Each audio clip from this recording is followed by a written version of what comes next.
Okay, so what I'd like for you to do now is open up your notebooks. We're going to take notes on 2 literary terms that you're going to need for this next uh, epic that we're going to watch or read. We're not going to watch it, we're going to read it.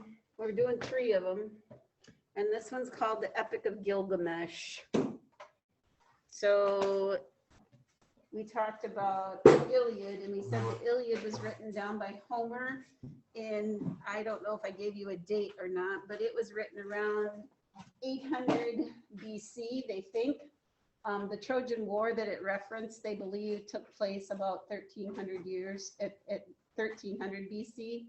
Do you remember the movie that we watched that gave you evidence for Troy and all that kind of stuff? Okay, and that Troy had actually been sacked at least 9 or 10 times and had been burned to the ground, and there was evidence of different layers in the soil. So it happened about 1300 BC, but it wasn't written down until about 800 BC by Homer. And there's a lot of speculation about Homer. Homer supposedly was blind, and there's a lot of speculation about whether he really did exist or if this was just a compilation of different people who came together to write the epic down. But they want to know how a blind person could give such vivid descriptions full of so much imagery if he actually could not see. So there's one of the reasons why they're not 100% sure that there was a guy named Homer who was blind who wrote these 2 poems down. Wasn't there a blind guy that Odysseus ran into who was detailed? Yep. That was when he was in the underworld and he ran into Tiresias, the blind poet. Gotcha. Okay, so this epic poem is actually earlier than the Iliad. The events in this were written down about 1300 BC. So they figure it took place a couple hundred years before that. So the Gilgamesh is actually the earliest of the epic poems of all epic poems. They believe that Gilgamesh actually might be the model that all the other epic poems that came after, the model that it followed. So this one comes first, then the Iliad, and then Beowulf. Beowulf takes place in about 300 to 500 AD. So it's a little different as far as the time period is concerned.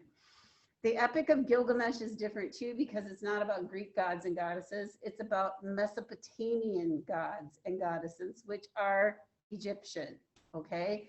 So things are a little different. They're not as familiar to us as the others have been. In the Epic of Gilgamesh, of course, you have the epic hero, Gilgamesh. He is, which is kind of interesting, 1/3 God, human and 2/3 God. How does that happen? 3 parents. There you go. Okay. All right. That might make.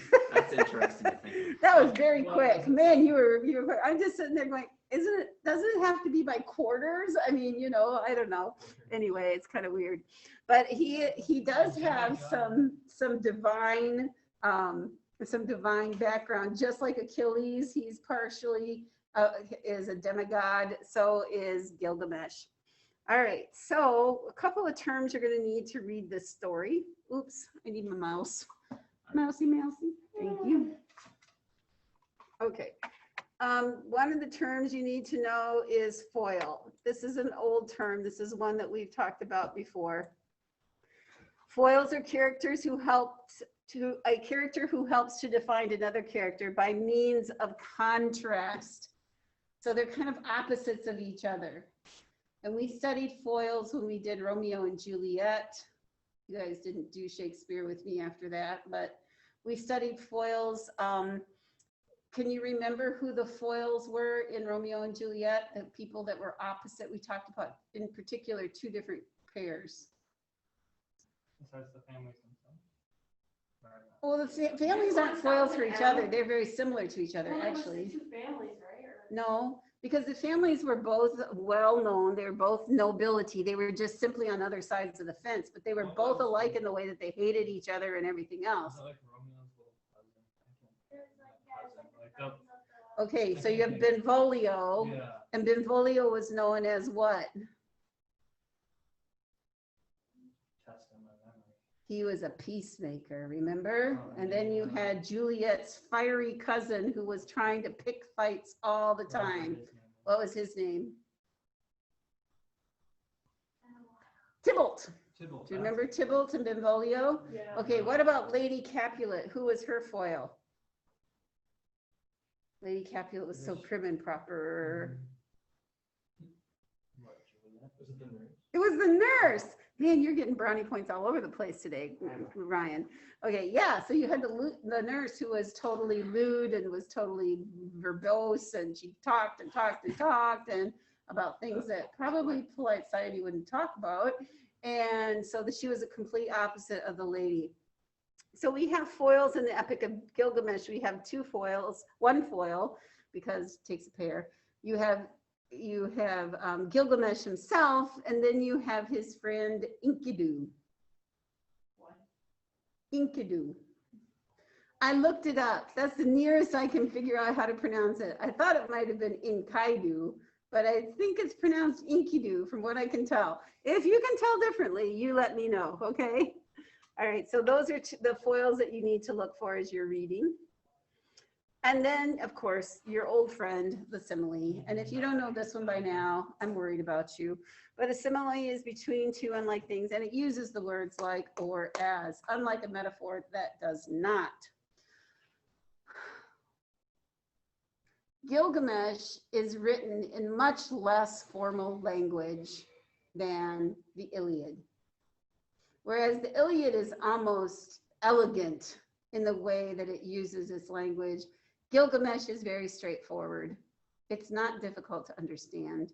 Of the three poems that we read, it's probably kind of almost on the same level as Beowulf. So I'm not going to read it to you. I'm going to let you read it. And as you read it, I would like for you to look for the imagery that is used in this story. So things that appeal to your senses, okay? I'm not going to give you a worksheet. I'm not going to have you give you anything to fill in. I just want you to read it and be familiar with it and be ready to do a comparison. We'll do it together in class on Monday. I want you to be able to do a comparison between Gilgamesh, Hector, and Achilles. What's like a Venn diagram. We're going to do a Venn diagram in class. What do they have in common? What do they have that's different from each other? What do Hector and Achilles share that Gilgamesh does not, and vice versa? See what we can fill in. What happened to your It's gonna be ass like there? one of the three. Pardon? What happened to your ass there? I don't know. It was really weird. It just, I tried, don't talk to me about smartboard files. They are very frustrating because once they get in their head to do something, you can't get them to not do it. So yeah. All right, so no assignment except to read and be ready to participate in discussion on Monday, okay? All right, you have the rest of the hour to do that then. You have some time. Where is this?